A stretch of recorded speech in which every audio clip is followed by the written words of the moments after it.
Group of people, we find a man named Shutman, accompanied by his son. Both are covered in dust and dirt, wearing clothes that suggest they work in this place.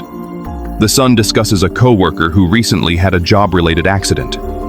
He asks his father to have some compassion, as the kid is good. Shutman appears to be the supervisor and is apologetic when he responds that he will have to fire the kid. Even if the boy has personal problems, they shouldn't interfere with his work.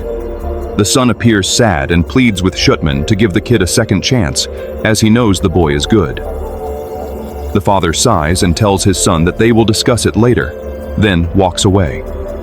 The boy turns, and while walking, a strange creature pushes him aside, just behind the container. He runs to his son, only to find him hanging over a dark hole, about to fall. He grabs the boy's hand and tries to pull him up, but a strange entity attacks him, pushing him aside. He stands up to help again, but realizes his son is gone. After hitting his head, Shutman seems to see his son's bloodied and bruised face struggling to stay alive. But something sinister drags the poor boy into the depths of darkness. Fast forward a year later, we meet a girl named Ariane, who collects information about Shum Hills from various articles. She is tirelessly analyzing the maps and marking the surrounding areas of the hills with a serious expression. It seems that, although Ariane has a passion for adventure, this is more personal than it seems. Suddenly, she receives a voicemail from someone named Darren. The man greets her in the message and says that he and the group are packing and bringing only essential equipment.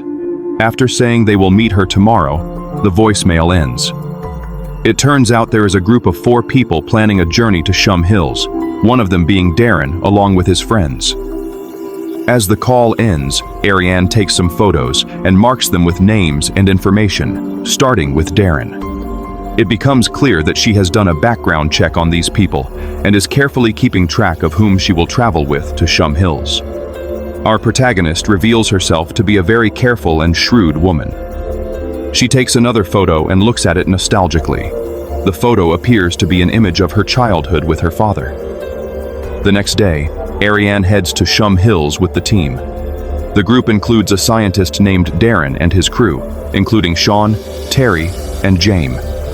They ask Ariane how many people have tried to find Shum Hills before them, but the woman, professionally, cuts their curiosity short, saying she doesn't discuss private matters of her clients with others. In reality, Shum Hills vanished from maps after 1970, and no one knows what happened to the population there. The other team members comment. Terry, being particularly enthusiastic, keeps complaining about how there are no maps documenting that place, and that the road they are currently on doesn't even have a name. He continues saying they are going to nowhere. James and Terry start a light debate, with James accusing his friend of acting questionable, suggesting he is doubting Ariane's professionalism. Trying to justify himself, Terry says he just wants to help, and, as if to prove it, asks Ariane if there is anything he can do to assist her. The woman sarcastically silences him, retorting that maybe he could simply keep quiet. As they move along, Ariane makes a quick stop at a store to restock supplies. She gets out of the car and asks them to stay there while she goes back. The group also gets out of the car to breathe some fresh air and stretch their stiff muscles after the long drive. Darren approaches the second seat window to ask Sean, who had seemed very quiet throughout the trip, if he is okay. The man nods, and we see him tightly holding a black stone with a cross. Ariane, on the other hand, enters the store and sees strange things in jars. The store looks dark and is lit by bulbs that give the illusion of candlelight. She buys water and some coolant for the car.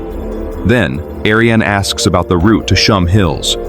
She says she has been following the river, but it seems there is no sign of the place they are going. As soon as the store owner hears the name Shum Hills, he stops. The other person accompanying the store owner also looks a bit suspicious. For a moment, the man pretends ignorance and shakes his head, saying he has never heard of the place. However, when Ariane insists, the man advises her to turn back the way she came, and that she would be fine.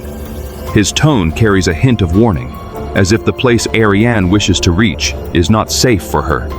Ariane leaves the store after hearing the owner, but little does she know that the owner is calling someone, alerting them about trouble ahead. Ariane returns to the car and, when asked about the location, lies, saying they are close. It becomes quite evident at this point that she is not just an ordinary guide. After all, she must have some hidden motive. As the journey resumes, Sean expresses his concern. Suddenly, he says they shouldn't be there, that they should turn back. He and Darren discuss something that, according to Sean, isn't there, probably his scientific material. Suddenly, a car starts following them as they progress. The speed of the car slows down, and Ariane begins to suspect that they are being followed. She makes a detour and eventually arrives at a spot where it becomes evident that the car is indeed following them. She speeds up the car, and everyone inside panics, telling her to slow down, but she doesn't listen, and at one point sees the car behind them slow down. She turns onto a side road and finally sees the car that was following them pass by. Ariane somehow realizes they wanted to drive them off the road. She thus concludes that the point where the car slowed down is the place they need to go back to, because it is the spot the other car wanted them to pass. They backtrack and retrace their steps. Ariane asks them to keep an eye out for any detours or openings as they investigate further, and soon they find electric fences located in the middle of the woods. They approach the fence, and Darren reaches out to open the gate, but thankfully, Ariane stops him in time and reminds him that they are electric fences. Sean remains skeptical. He expresses concern about why someone would put fences in the middle of a forest. They clearly want to keep them out, but Darren and the rest of the group ignore his concerns and continue thinking about how to get over the fence. The always prepared Ariane pulls a rope from her backpack and makes a path to cross the fence. They all follow her lead and successfully enter the property, breaking the fence. They come across the abandoned mine of Shum Hills. They walk forward collecting samples along the way. Before nightfall, they reach a good place to stay, setting up camp by a serene lake. They engage in a discussion about Shum Hills. During this conversation, everyone shares their theories about the place and how it must have disappeared. Darren shares a theory that there might have been a sinkhole in Shum Hills, and perhaps toxic gas emanated from it, leading to the destruction of the area. It becomes evident that none of them really knows what happened in Shum Hills. However, Darren's friend is not convinced by the sinkhole explanation. He mentions a similar incident in Russia, where a huge hole in Siberia, about a kilometer deep, produced scary sounds when a microphone was thrown into it. The sounds echoed like people screaming or calling. He suggests that the United States may have decided to create a similar hole in Shum Hills after observing Russia's action. Darren, on the other hand, dismisses this idea as nonsensical, leading to a heated discussion about science and religion. Sean persists in trying to convince him that a natural disaster may not be the true cause of the destruction of Shum Hills, and that there is more to the story that remains unknown. Darren continues, reluctant to consider his friend's alternative perspective. He stands up to leave, feeling irritated. He can't accept the fact that his friend, despite being on a scientific team, is such a mythical and faith-driven person. Meanwhile, on the other side of the woods, 3 individuals arrive. A girl named Shelby and her 2 companions. Their mission is to fix a damaged section of the fence that an animal broke. At first, they are a little worried and wonder if it could be a human. However, one of the men in the group bends down and inspects the wire cautiously. After inspecting for a while, he concludes that it is not cut, but rather pulled, and they ponder if it could be the work of an animal. They all seem terrified and nervous, as if some creature could leap from the shadows. One of them, named C, grabs a flashlight and goes around the area to inspect. C is trembling as he searches. Suddenly, he gets a call and mentions that he will reach out if he has any leads. After hanging up, he continues looking around and comes across the broken fence that fell over a sinkhole. The fence has a small hole. He approaches and hears a strange noise. Curious, he lowers his ear to the hole and tries to hear the sounds more clearly. The man is attacked by some strange creature that crawls out of the hole and kills him. Back at the camp, we see James curiously grabbing a knife. Ariane watches him and suddenly becomes aggressive. It turns out it is a very precious knife to her. She takes it from his hands and securely places it back in her backpack. Meanwhile, Terry approaches Darren, and they share a moment of closeness. Darren talks about how one of his colleagues suggested Ariane for the trip. Back at the fence, while they work on the wire, Shutman arrives to observe the situation. He asks about Ariane and her group. It seems they are still unaware that they are trespassing in the area. The group tells Shutman that they frightened them, so they probably would have already left. Shutman, on the other hand, remains cautious. He orders them, exclaiming that he wants them to leave the area and not return, and then walks away. The next day, Ariane and her team continue their journey. As they move through the woods, they find strange, soundproofing foam usually used in film studios. Darren wonders what kind of sounds they were trying to muffle with this foam in this vast forest. Advancing, they come across the enormous sinkhole of Shum Hills. Before they can investigate further, the same car that followed them the day before arrives. They all immediately hide. After making sure no one is following them, they leave the hole behind and continue moving. Finally, after some time walking, they emerge in a small abandoned place. The rust shows it has been empty for a long time. Excitedly, with adrenaline flowing, the group rushes in. They see a house that looks like a store or something like that and enter. The place is strangely filled with fog inside. As they observe everything around, they also document with their cameras. Ariane sees a door inside the store and opens it. On the other side, they find the very mine they came to search for, the infamous Shum Hills, covered in sinkholes. The area is filled with smoke emanating from those strange holes surrounded by fences. They approach the largest one and see that several electric fences surround it. They decide to remove the fences and place a scanner and camera inside the sinkhole. While Terry examines, suddenly he hears a loud noise through his headphones. Scared, he quickly removes them, allowing everyone to hear the mysterious sound. Everyone listens intently to the booming noises of animals, wondering what could be making them. In the process, poor Terry's leg accidentally gets tangled in the camera's rope. Suddenly, someone or something pulls him into the sinkhole. They all rush to the hole, but in vain. Before they can help, a bloodied Terry is dragged into the darkest corner, his echoes of crying for help. Worried, Ariane and James descend into the hole to rescue their missing companion. They hear animalistic growls coming from all sides. Despite an extensive search, they cannot locate him. Back on the surface, a strange man arrives and is clearly upset to see one of the mine's holes open. He draws a gun and issues a stern warning for them to stay away from the hole. Darren and Sean try to convince him, explaining that their team members are trapped inside, but the man remains adamant. He goes so far as to cut one of the ropes in his attempts to seal the sinkhole. In desperation, Sean hits him with a rock, knocking him unconscious. Down in the hole, Ariane, realizing the rope has been cut, becomes anxious and decides to climb up with James to assess the situation above the ground. As they exit the sinkhole, they see the stranger and quickly leave the area, taking the stranger's car and leaving him behind. Sean is furious and blames Darren, insisting that this whole situation is a result of Darren's fanatical search for strange expeditions. A heated argument ensues, and Sean questions the identity of the company financing this nonsensical adventure. Before he can answer, the car gets stuck in a ditch.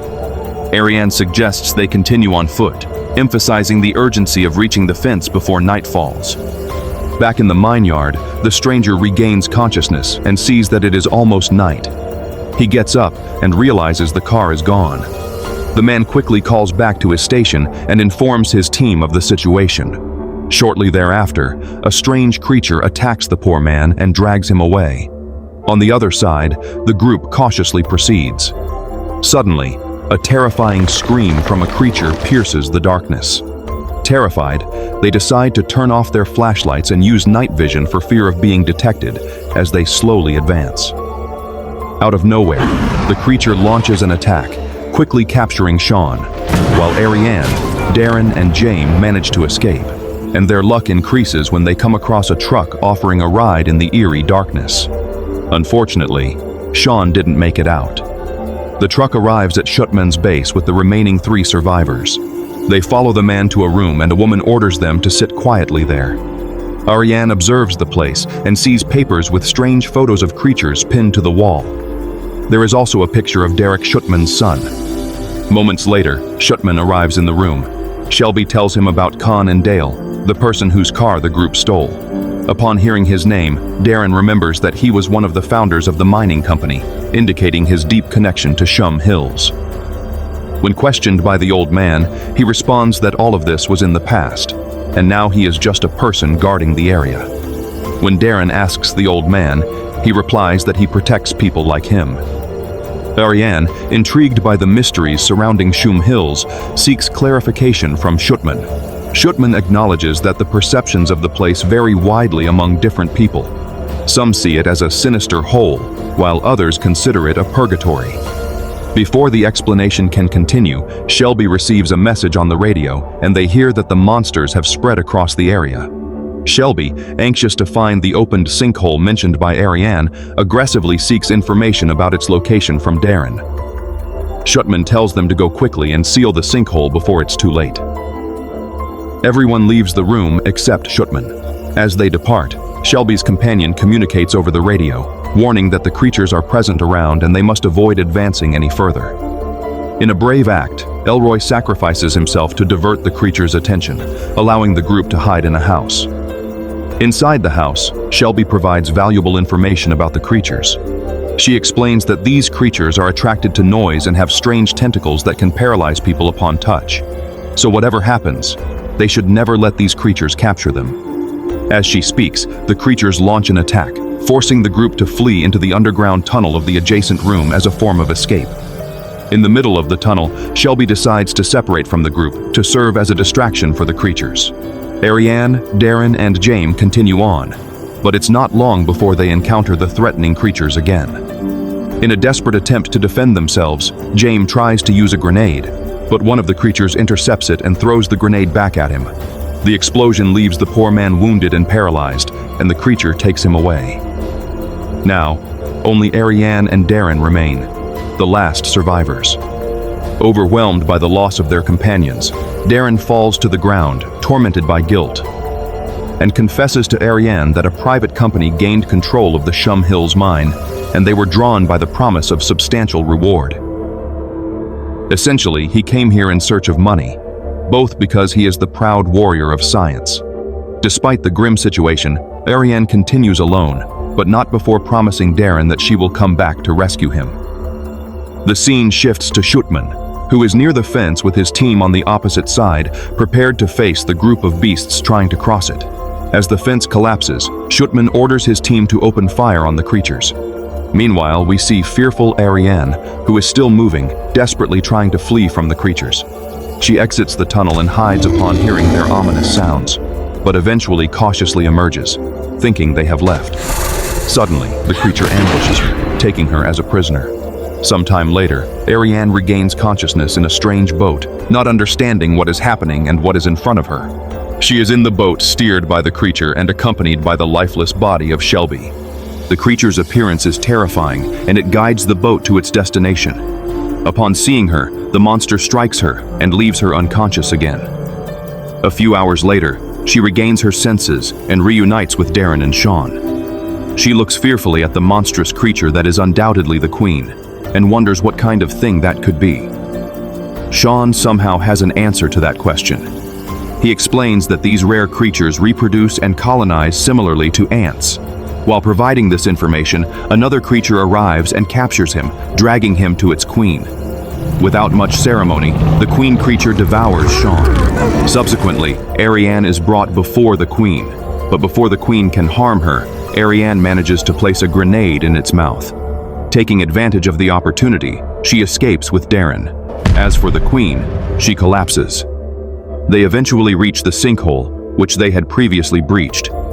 Using the rope, they begin to climb out. However, a swarm of creatures gathers, and one of them climbs up the rope, threatening to attack. In an act of self-preservation, Darren cuts the rope to save Ariane. As the creatures devour the poor man below, Ariane slowly drags herself up. As she approaches the opening, the previously mentioned store owner arrives, and despite her pleas, he is about to cut the rope. Just in time, Shutman arrives and shoves him away, pulling Ariane to safety. Several creatures emerge from the sinkhole, but they are quickly overcome. Shutman's team burns them to ashes, and the hole is subsequently sealed. The next morning, Shutman drives Ariane to her vehicle and confides in the young woman that the creatures took his son. He explains that he has been battling the creatures ever since for revenge. Ariane suggests they should inform the world about these creatures, but Shutman, with a heavy heart, states that the world is not prepared to face the reality. Moreover, no one would be willing to believe them. He then extends an offer to Ariane, proposing that she stay and join him in the fight against the creatures. At first, she hesitates and gets out of the car, but after a moment of contemplation, she changes her mind and re-enters the vehicle. The film ends